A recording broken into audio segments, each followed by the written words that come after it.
नमस्कार, मी सागर जोशी. TV9 मराठीमध्ये आपलं स्वागत. बातमीपत्रात विविध क्षेत्रातील टॉप 9 घडामोडींचा आपण आढावा घेणार आहोत. सुरुवातीला नागपुरातील राड्यासंदर्भातल्या टॉप 9 बातम्या.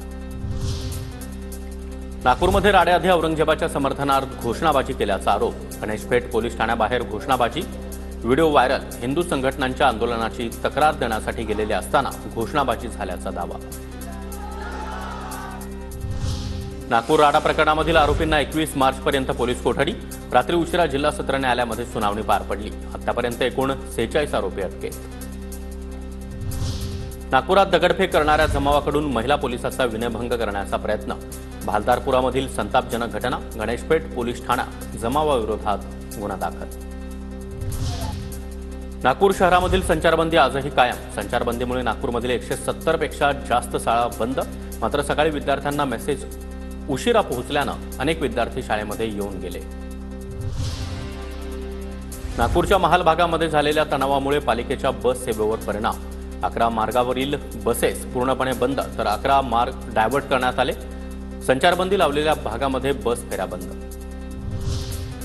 नागपूरच्या हंसापुरी भागातील शाळा सुरूच. हंसापुरी भागामध्ये सर्वाधिक नुकसान झालं असतानाही प्रशासनाकडून शाळा बंद ठेवण्याचे आदेश न मिळाल्यानं शाळा सुरू.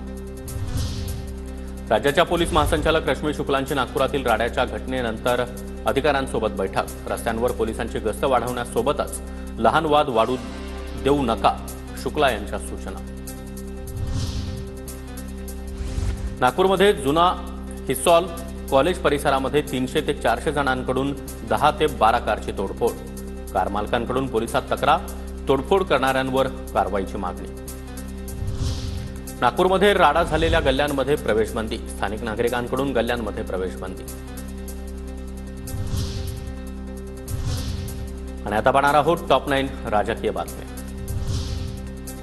नितेश राणे नेत्याला खुश करण्याच्या नादामध्ये महाराष्ट्राचं नुकसान करत आहेत. तुमचा लाडकेपणा काही दिवस टिकणार.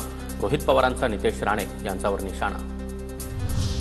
2029च्या निवडणुकीमध्ये भाजपचं सरकार 400च्या पार यावं म्हणून वातावरण गरम केलं जात आहे. प्रकाश आंबेडकर जे बोलत आहेत ते खरं आहे. रोहित पवार यांच्याकडून आंबेडकरांच्या वक्तव्याचं समर्थन. संजय घोडकेंना विधान परिषदेची उमेदवारी दिल्यानं राष्ट्रवादी काँग्रेसमध्ये नाराजी. राष्ट्रवादीमधील अनेक पदाधिकारी नाराज असल्याची सूत्रांची माहिती. विधान परिषदेच्या एका जागेसाठी 75हून अधिक उमेदवार इच्छुक होते. सोलापूरमध्ये ठाकरेंच्या युवा सेनेला खिंडा. युवा सेनेमधील 15 शहर प्रमुखांचा शिंदेंच्या शिवसेनेमध्ये प्रवेश. शिंदेंच्या शिवसेनेच्या युवा निर्धार मेळाव्यात प्रवेश संपन्न. भविष्यामध्ये एकनाथ शिंदेच मुख्यमंत्री होतील. माढ्याच्या मेळाव्यामध्ये युवा सेनेच्या सचिव साळी यांच्याकडून विश्वास व्यक्त. कोरटकर सोलापूरकरला पकडण्यासाठी सरकारला इच्छाशक्ती लागेल. सरकार अशा टुकार लोकांना पाठबळ देत आहे. रोहित पवारांचा सरकारवर हल्लाबोल. नाशिक पालिकेमधील हिंसक आंदोलन प्रकरणी बच्चू कडूंना मुंबई हायकोर्टाचा दिलासा. आंदोलन प्रकरणी बच्चू कडूंना मिळालेल्या शिक्षेला स्थगिती. बुलढाण्यामध्ये उद्धव ठाकरे आणि संजय राऊतांविरोधात तक्रार. सामनामधील संपादकीय लेखामुळे हिंदूंच्या भावना दुखावल्याचा आरोप करत ॲडव्होकेट शेखर जोशी यांच्याकडून खामगाव शहर पोलीस ठाण्यात तक्रार दाखल. अधिवेशन संपताच भाजपच्या आमदार आणि मंत्र्यांची प्रशिक्षण वारी. उत्तन इथल्या रामभाऊ म्हाळगी प्रबोधिनी इथं 2 दिवसीय प्रशिक्षण शिबिर. सर्वच आमदार मंत्र्यांना 26 मार्चपासून 2 दिवस मुक्कामाचे आदेश.